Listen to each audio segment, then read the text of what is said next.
Good evening my dear students, welcome back to the tutorial. आज के video session में हम अर्थमेटिक प्रोग्रेशन को जो कर रहे थे हम लोग एक्सरसाइज 5.2 में बाकी के बच्चे क्वेश्चंस को करेंगे, जिसमें हम लोगों ने ऑलरेडी क्वेश्चन नंबर 18 तक मैंने करा दिया। यहाँ तक में आपको कोई भी कन्फ्यूजन हो, कोई भी आपको डाउट अगर दिख रहा है तो आप इसी वीडियो सेशन में कॉमेंट करो और इसके आगे के वीडियो सेशन में हम उस डाउट्स को आपको डील कर लेंगे। टॉपिक को स्टार्ट करने से पहले यदि आप इस चैनल पर नए हैं तो एक बार चैनल को सब्सक्राइब कर दो, सुंदर जो रेड वाला बटन है ना उसको क्लिक कर दो और साथ में बेल आइकन को प्रेस कर दो। बिना टाइम वेस्ट के टॉपिक को स्टार्ट करते हैं। आज हमें बनाना है छोटू क्वेश्चन नंबर 19 से। 19 में दो क्वेश्चन है। क्वेश्चन नंबर 19 की बात करें तो 19 का पहला क्वेश्चन देखिए आपको क्या कह रहा है। 19 का पहला क्वेश्चन कह रहा है कि यदि एपी का 10वां पद 52 है। 10वां पद का मतलब क्या होता है? A10 का वैल्यू दे दिया है कितना? 52। इतना क्वेश्चन में दे दिया है हमारे। उसके बाद कह रहे हैं और 17वां पद 13वें पद से 20 ज़्यादा है। 17वां पद 13वें पद से कितना ज़्यादा है? 20 ज़्यादा है। इसका कहने का मतलब क्या हुआ कि 17वां पद मतलब A17 ज़्यादा है कितना? 20 ज़्यादा है किससे? तो 13वें पद से। यही हुआ ना मतलब क्वेश्चन का। तो ये चीज़ हो गया। अब इसी को हम सॉल्व कर लेंगे, ये क्वेश्चन हमारा बन जाएगा। लेकिन यहाँ पे एक चीज़ हमको देखने को मिल रहा है कि ना तो हमें यहाँ पे पहला पद दिया है और न ही हमें सार्वअंतर जिसको डी कहा जाता है वो दिया है। तो उसको देखने से पहले हम उसको मान लेंगे, क्योंकि अरिथमेटिक प्रोग्रेशन के क्वेश्चन को बनाने के लिए सबसे पहले जरूरी होता है कि हमें ए और डी का मान निकाल ले। तो यहाँ पे लिखेंगे माना कि एपी का पहला पद ए, पहला पद स्मॉल ए तथा सार्वअंतर डी है, तथा सार्वअंतर क्या है छोटू? डी है। ठीक है। अब प्रश्न कह रहा है कि 10वां पद 52 है, तो 10वां पद का मतलब फॉर्मूला क्या हो जाएगा? a + 9d इक्वल टू कितना हो जाएगा? 52 हो जाएगा ना। ऐसे a + 9d का वैल्यू हो गया 52। अब यहाँ से आप क्या करो कि a का मान निकालो या इसको आप इक्वेशन फर्स्ट मान लो। पुनः जब करोगे तो ये चीज़ हो जाएगा ना।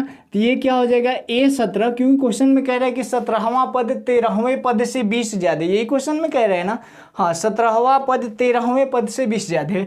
तो 17वां पद A17 ज़्यादा है 20 कितने से? 13वें पद। तो इस 20 को मैं इधर ला देता हूँ। तो A17 - A13 बराबर कितना हो जाएगा? 20 हो जाएगा ना। A13 को मैंने इधर कर लिया। अब क्या करो? A17 का फॉर्मूला a + 16d - a और ये क्या हो जाएगा? + 12d और बराबर कितना? 20 से। a + 16d और -a - 12d बराबर कितना? 20 से। यहाँ पे -a + a कट जाएगा। 16 को d में से 12 को d घटेगा तो कई को d? 4 को d बराबर 20। तो d का मान कितना आ जाएगा? 4 × 5 = 20। d का मान आ गया 5। इसका मतलब हमें दो चीज़ें चाहिए होता था। एक हमें चाहिए होता था कि पहला पद क्या है और दूसरा चाहिए होता है कि इसका सार्वअंतर क्या है। तो सार्वअंतर को हम लोगों ने फाइंड आउट कर लिया। अब हमें किसको निकालना है? a का मान निकालना है। तो a हम इसमें रख देंगे तो नहीं आ जाएगा। तो यहाँ पे लिखेंगे समीकरण 1 समीकरण 1 देख लो छोटू क्या कह रहा है। समीकरण 1 है a + 9d = 52। a का मान निकालना है +9 × d का मान कितना है? 5 = 52। a = 52 और ये 9 × 5 = 45, उधर जाएगा तो -45। तो a का मान कितना आ गया? 7। अब किसी AP का a का मान भी ज्ञात हो गया, d का मान भी ज्ञात हो गया, तो हमें कह रहा है कि AP निकालने। तो AP निकालने का फॉर्मूला यहाँ पे लिखेंगे। अब AP बराबर क्या होता है? मैंने फॉर्मूला बताया था। पहला तो हो जाएगा a, दूसरा पद a + d, तीसरा पद a + 2d। बस ऐसे करके बढ़ते जाएगा। 3 आप निकाल दो आसानी से। a का मान कितना है? 7। तो ये हो जाएगा 7, 7 + d का मान कितना है? 5, 7, 5 12, a + 2d। a का मान 7 + 2 × 5। कुल मिला के क्या हो जाएगा? 7, 7 × 5 12 और ये 2 × 5 10, 10 × 7 17 है ना। 5 दूनी 10 और 10 × 7 17। तो यहाँ पे क्या हो जाएगा? 17। डैश करके ऐसे ही बढ़ते जाएगा। चेक कर लो सही है कि नहीं। देखो 7 में 5 जोड़ोगे 12, 12 में 5 जोड़ोगे 17, ऐसे कहेगा लिख दो। तो 5 अंतर आ रहा है, मतलब इस डी का मान। तो यही आपका करेक्ट आंसर हो जाएगा छोटू। यहाँ तक में तो कोई कन्फ्यूजन आपको नहीं होना चाहिए, देख लो आप लोग। अब इसी प्रकार है क्वेश्चन नंबर 19 का दूसरा भी, 19 का दूसरा करें, इसको आप कॉपी कर लो अच्छे से एक बार, कोई दिक्कत नहीं होनी चाहिए। 17 का दूसरा, 17 कह रहे हैं, 19 का दूसरा देखिए जरा ध्यान से। 19 का दूसरा कह रहा है कि AP 3, 10, 17, 24 का कौन सा पद इसका 13वें पद से 184 अधिक होगा। चलो इसमें कौन सा पद पूछ रहा है, इसको मैं मिटा दूं ना, इसको मिटाते हैं हम। क्वेश्चन है बड़े आसान आसान, बस थोड़ा सा कॉन्सेप्ट समझना है और उसी कॉन्सेप्ट पे आपको वर्क करनी है छोटू। डन। चलो क्वेश्चन नंबर हमें देखना है 19 का दूसरा। 19 का दूसरा क्वेश्चन क्या कह रहा था, 19 का दूसरा कह रहा है AP दे दिया है 3, 15, 3, 15, 27, 39 और डैश डैश करके ऐसे ही दिया है। ठीक है, 27, 3, 15, ओहो ये दूसरा क्वेश्चन लिख दिया मैं। 19 का दूसरा 3, 15, 27, 39 सही है। अब कह रहा है कि कौन सा पद इसके 54वें पद से 120 अधिक होगा। यहाँ पे पूछ रहा है कौन सा पद, तो यहाँ पे A का मान दिया है, D का मान दिया है, तो सबसे पहले आप इसको लिख लो प्रत्यक्ष रूप से। तो A बराबर कितना हो जाएगा 3 और D बराबर क्या हो जाएगा, तो 15 - 3 बराबर 12। ये चीज़ हो गया। अब मान लेंगे कि कौन सा पद करे, तो मान लेंगे कि nवां पद। ठीक, तो यहाँ पे मान लेंगे, माना कि nवां पद 54वें पद से, 54वां कह रहा है ना, कौन सा पद 54वें पद से 132 होगा, तो माना कि nवां पद 54वें पद से 132 से अधिक होगा। तो लिख देंगे माना कि nवां पद AP का nवां पद 54वें पद से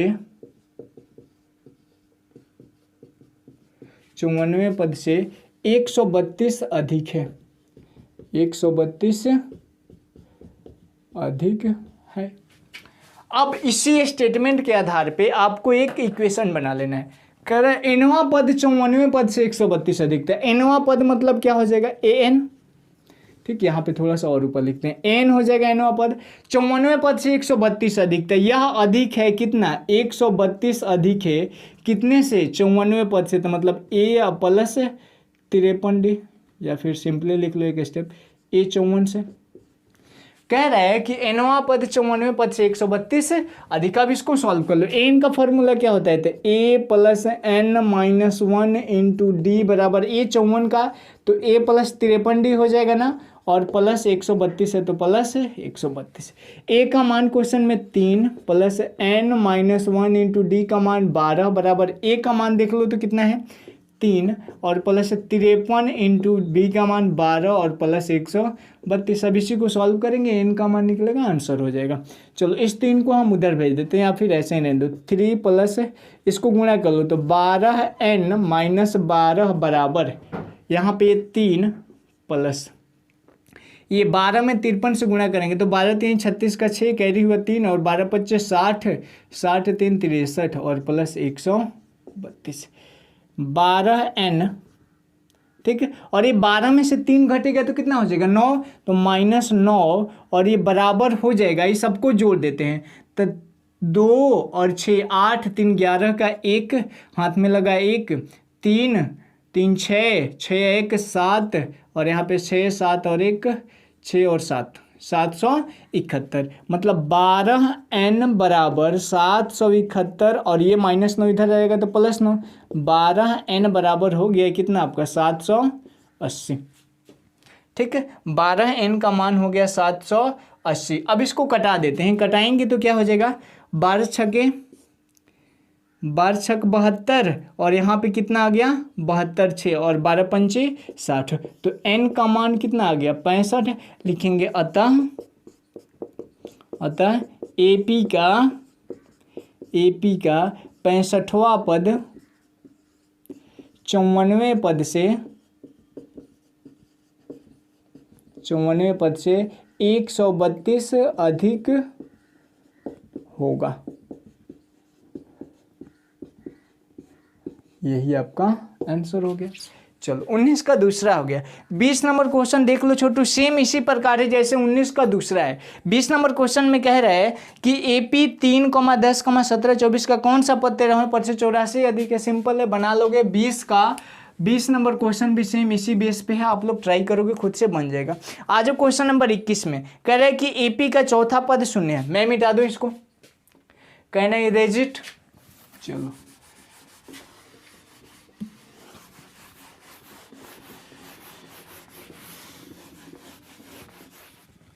हाँ, क्वेश्चन कौन है, क्वेश्चन नंबर 21 पे आते हैं हम लोग।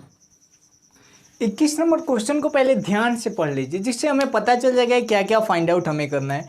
21 नंबर क्वेश्चन कह रहा है कि KP का चौथा पद शून्य। चलो एक स्टेटमेंट दे दिया कि फोर्थ टर्म जो है वह 0 है। उसके बाद कह रहा है कि प्रमाणित कीजिए कि 25वां पद इसके 11वें पद का 3 गुना है। यहाँ पे क्वेश्चन को पढ़ने से एक चीज़ हमें क्लियर हो जा रहा है कि यहाँ पे न तो हमें प्रथम पद अर्थात A का वैल्यू दिया है और न ही हमें सार्वंतर D का वैल्यू दिया है। तो जब इनका मान नहीं दिया हो तो इसको आप A और D मान लेंगे। तो सबसे पहले ही लिखेंगे आप माना कि AP का पहला पद, माना कि AP का पहला पद A तथा सार्वंतर D है, तथा सार्वंतर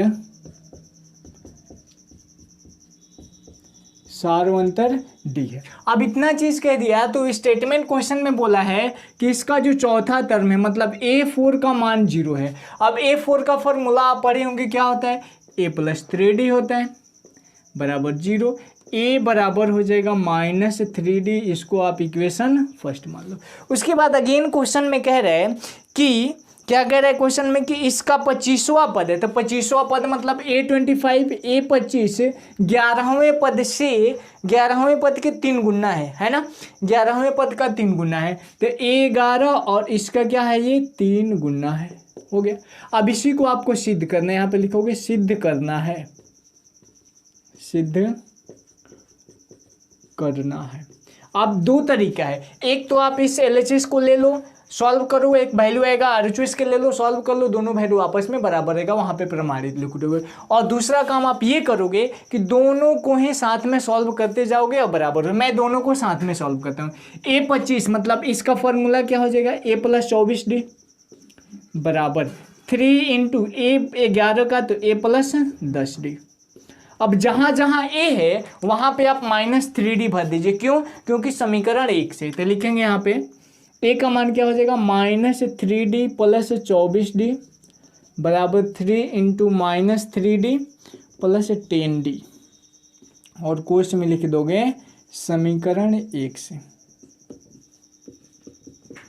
समीकरण 1 से, ठीक है। अब देखो 24 को D में से 3 को D घातेगा तो कै को D आ जाएगा, 21 को D बराबर 3 इंटू 10 को D में से 3 को D घातेगा तो कै को D, 7 को D बराबर 21D और बराबर 3 सते, ये भी क्या हो जाएगा 21D, दोनों बराबर आ गया तो लिख देंगे यहाँ पे प्रूव्ड, इसी को लिख देंगे सिद्ध हुआ या प्रमाणित, बन गया क्वेश्चन नंबर 21। कुछ था ही नहीं। क्वेश्चन नंबर 22 क्वेश्चन नंबर 22 को देख लीजिए, इसीलिए 22 नंबर क्वेश्चन पढ़िए क्या कह रहा है। 22 नंबर कह रहा है कि AP का 10वें पद का 10 गुना, 10वें पद का 10 गुना, यहाँ पे कुछ भी नहीं दिया है, ना तो यहाँ पे A का मान दिया है ना तो D का मान। तो सबसे पहले मान लेना कि माना कि AP का पहला पद A तथा सार्वंतर D है, इसी में मैं बना देता हूँ, ठीक है। इतने को मैं मिटाता हूँ।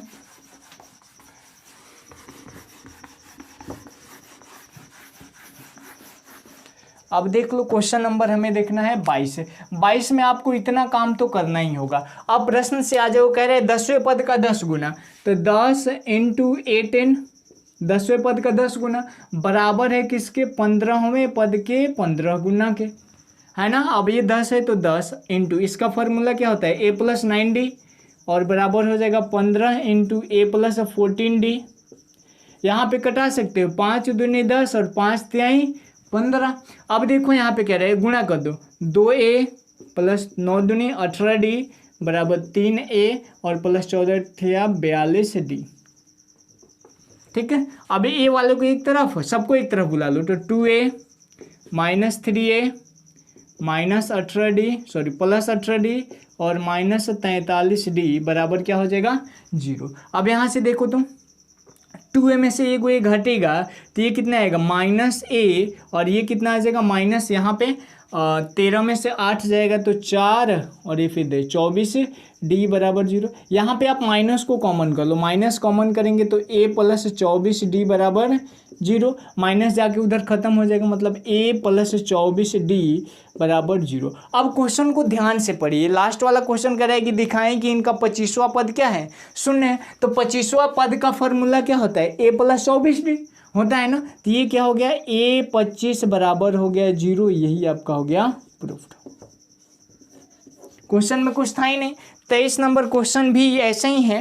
23 नंबर क्वेश्चन को नेक्स्ट वीडियो सेशन में कर लेंगे। आज के वीडियो सेशन में हम इतना ही रहने देते हैं। नेक्स्ट वीडियो सेशन में यह एक्सरसाइज खत्म हो जाएगा, उसके बाद अगला नहीं, कल तो हमें ये पढ़ना है ना, हाँ फिजिक्स का वीडियो कल आने वाला, तो फिजिक्स का वीडियो देख लेना, फिर हम इसको कर लेंगे, आपको वेडनेसडे को कर लेंगे। ठीक, तो जल्दी मिलते हैं नेक्स्ट वीडियो सेशन में, तब तक के लिए bye bye, take care, that's all.